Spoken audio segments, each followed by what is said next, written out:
Is there such a thing as too much potential? Have you ever had a piece of furniture that you just had so many design ideas that you couldn't pick one to follow through to be able to finish it? Well, that's what happened with this lingerie chest that I had for several years. It had been moved around from my shop to a storage unit to back home and all tossed around here and there. And I just couldn't narrow down the one design that I wanted to complete. So when Ivy Lane Interiors hosted this challenge that was RomanceCore themed, I thought, oh, there it is. I have the perfect idea for this lingerie chest.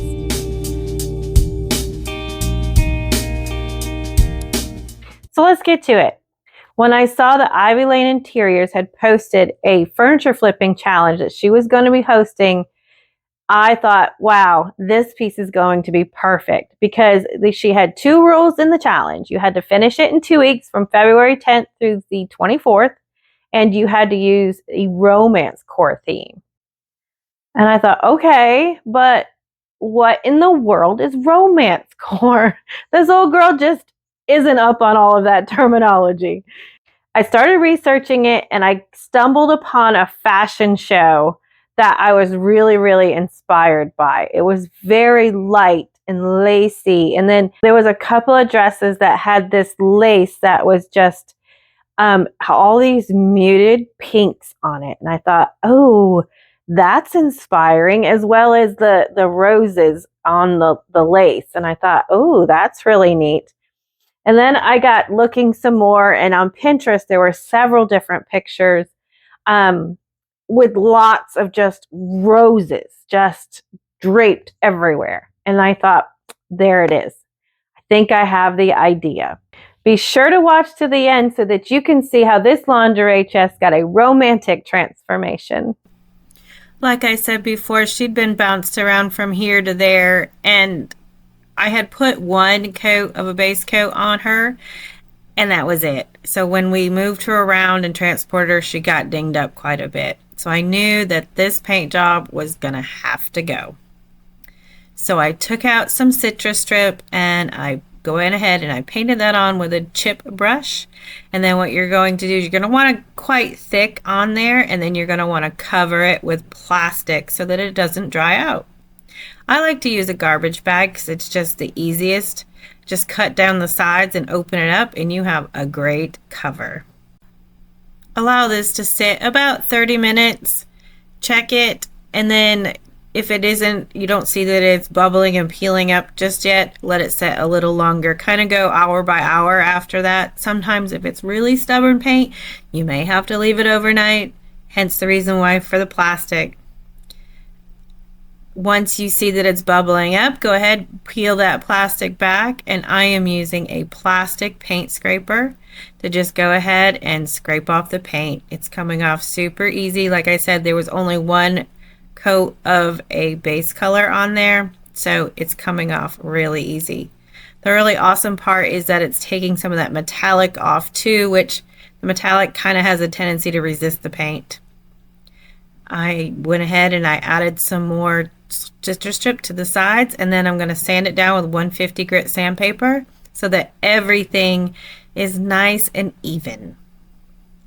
And the top is laminate, so I'm giving that a scuff sand and then going ahead and cleaning the whole thing. I did neutralize the citrus strip with mineral spirits after, but now I'm just giving it a good clean. And then we're going to use Zinsert Bin 123 primer, and we're going to use my Flexio 5000 to spray it on to give it a nice smooth finish. You want to dilute it at least about 10% so that it sprays on evenly. And always, always, always do a test pattern first. That's why I have this pizza box, to go ahead and see how it's going to spray out. Make sure it's spraying out evenly and nicely. I covered the entire drawers, well, the entire thing in this primer, because this piece is made out of several different types of wood. There's plywood, there's chipboard, there's MDF, there's laminate. It's all over the place on this one. So just go ahead and apply that bonding primer throughout the entire thing, and now we have a nice even surface to paint. I'm using Silk All-in-One paint in the color Black Sands. I'm painting the sides and the insides. I love challenges because I can kind of work within the theme or within the type of piece of furniture that you need to use or the time limit, and it just helps kind of spark some new creativity. I also use this time to try some new things, and that's what we did with this piece. I'm using the color Pink Champagne, which is a super light, very delicate pink color. I use a damp brush to apply the chalk mineral paint so that I get a nice smooth, even surface, and a great palette to start my painting on. So I have been wanting to hand paint on a piece of furniture for quite some time, and there just hasn't been time enough to do it. So I thought this challenge would be a great opportunity. I'm going ahead and I'm using Weeping Willow. I use a little Evergreen and a little bit of English Ivy to create a background for my roses to sit on. So I'm just blending this out because I want it very abstract, and I just want a base for those roses to sit in. A bed of leaves, if you will. Just using a mister brush so that you can move that paint around more as each one goes on to give that very blurred, muted, elegant look. And now I'm adding in where the roses are going to go, so I can just kind of give an outline of the base of where each rose is going to go.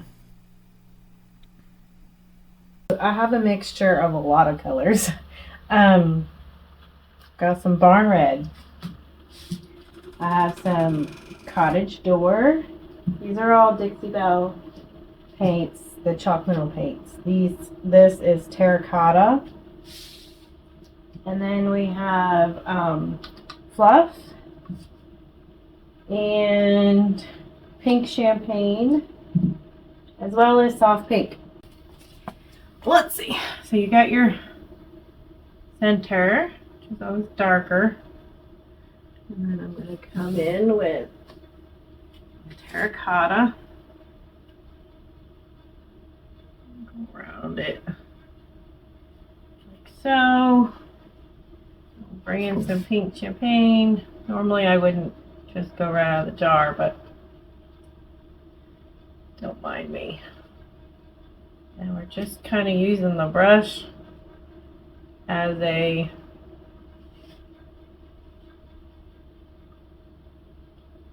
form the petals. I'm using a round artist brush. It kind of has a point. I think it's actually a watercolor brush. I'm notorious for just using whatever I have on hand, so don't hold me to it. But I will put a link to the brush that I used in the description so that you could get something similar. And what we're trying to do is create, like I said, it's very abstract. So we want just the essence of what a rose would look like. We have the darker in the center, and then the petals get lighter as you go out. As well as I'm trying to create the roses at the bottom to be much larger than the ones at the top, so that they kind of get smaller and smaller as they go up and a little more sparse and not as saturated.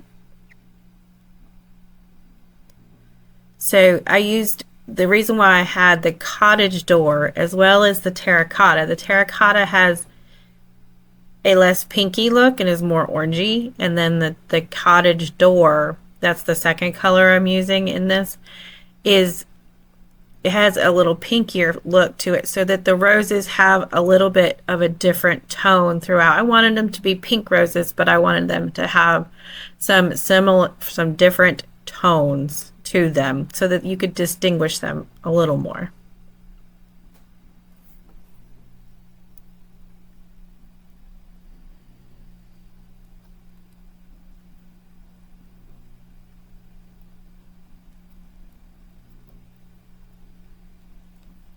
And then for my outer petals, I'm using the Pink Champagne, as well as I'll throw in some Fluff here and there to kind of lighten it and lighten it and lighten it. you can kind of, the awesome part about this is you can kind of keep adding and adding and adding, and it really doesn't, and layering on top of each other. And you can't screw it up. The more you add, the better it looks. So sometimes you'll find that you'll start painting one on there and you're like, oh, I like the way it is just right now. And then other ones you kind of like, wait a minute, it needs a little something else. And this is where the fun part comes in, because you just have to kind of let things go and let perfection go for sure. But you just kind of lose yourself and get to it.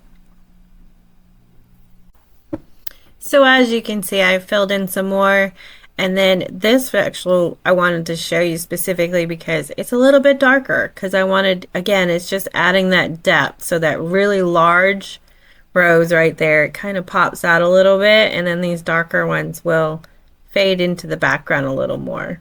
And some I did a little more detailed, and some I did just really, really abstract, so that, again, we're just looking for light and delicate, and we're looking for abstract is really where I was trying to go with this. So you're just going to continue that process throughout the whole bottom. Now I don't want a distinct line at the top, so I kind of varied them as I got towards the top so that there wasn't just that direct line. Now all the roses are done. She's laying in a bed of roses. I added some leaves and some rosebuds to fill in here and there. So I've got the roses painted on, and I was going to add stripes, but now I'm kind of going back on that. The other thing is I'm not loving the green feet. I'm not thrilled with it. So we're going to paint those gold. First, we're going to paint them red. And I know, why red? But for some reason, when you paint red underneath the metallic gold, it really helps the gold to really pop. And then another thing we're going to do, and don't freak out at this process, but we're actually going to kind of mute and antique the entire thing. So it's very pink right now, like baby pink, and we want to adult it up a little bit. And so that's why I wasn't overly concerned about my roses being perfect, because I knew I was going to mute. So if you see here in my practice board, you see where I muted it right here and where it's not over here. Well, this is kind of muted, but this has an antiquing over it on this side, and this does not. And see how baby pink this is versus a little more adult pink. Taking some drop cloth chalk mineral paint.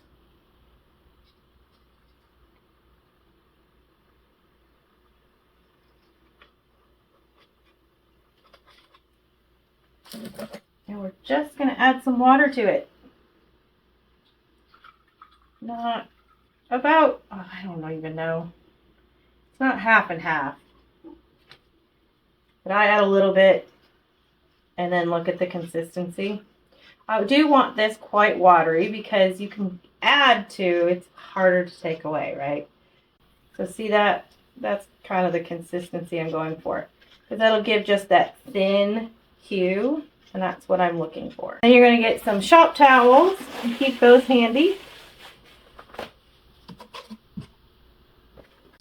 I've got a mini brush.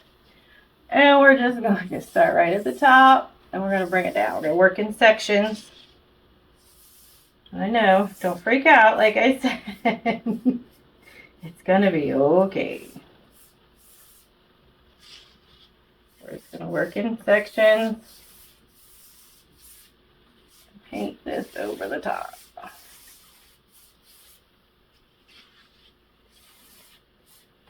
The key is just don't let it dry out. That's why I said I'm working in sections.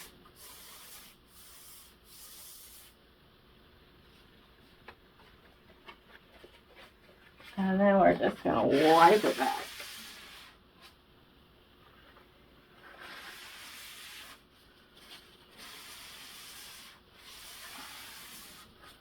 We're wiping off any excess, and then I'm going to come back in and then basically smooth it out so there isn't as many streaks.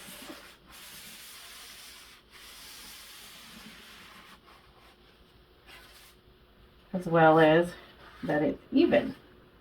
You see, look, the difference? See how bright pink that was and how more softy and antique-y that is? Oh, so excited. So I'm using that barn red like I did in the center of the roses to go ahead and paint just the feet, nothing else.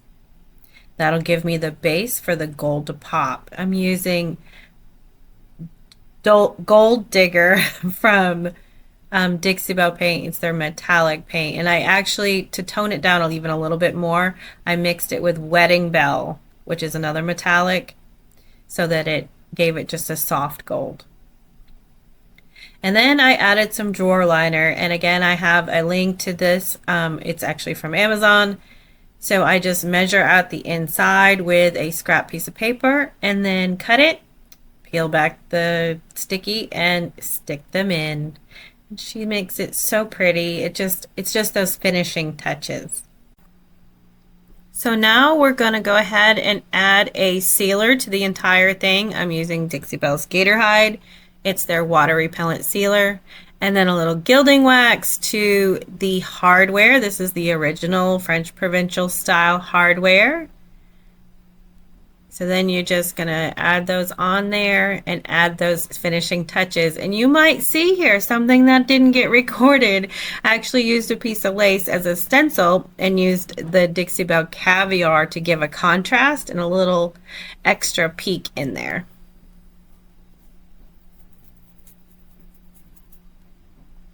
Thought the black would just be a nice contrast, a little bit sexy if I do say so myself, going on to that RomanceCore. Well, here she is. This was the submitted piece. What do you think? Is she light and airy and romantic? I think so, but she has a little bit of bold and sassiness to her too. She wasn't everybody's cup of tea and didn't win the challenge, but that's okay, because I love her. To see all the other wonderful artists that entered their pieces into the contest, you can head over to Ivy Lane Interiors on YouTube and on Instagram. And if you'd like to see more transformations that I've done, go ahead and click that video right up there. You'll see the last one that I just did. Be sure to hit subscribe and that notification bell so you don't miss a video, because next week I have a transformation underneath this drop cloth right here that you're not going to want to miss. It's really elegant and super pretty. Happy painting, y'all!